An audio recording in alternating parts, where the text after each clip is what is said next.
First aid can be done just about anything that an emergency requires.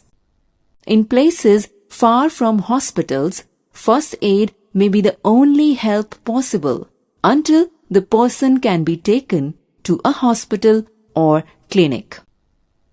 First aid. First aid is the immediate and temporary care given to the victim of an accident or sudden illness until the services of a doctor can be obtained. The first objective is to save life. First aid can be a life-saving skill.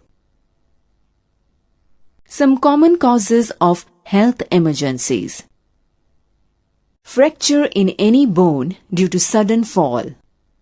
Sudden heart attack.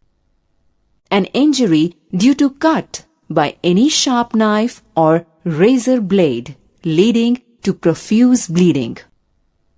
Mild to serious burns due to fire. Sudden unconsciousness due to any reason. A person may get electric shock. Bite of poisonous animals like snake and scorpion. Something may suddenly fall in the eyes. Severe reaction of any medicine. Drowning accidents. One may swallow some poisonous substance by mistake.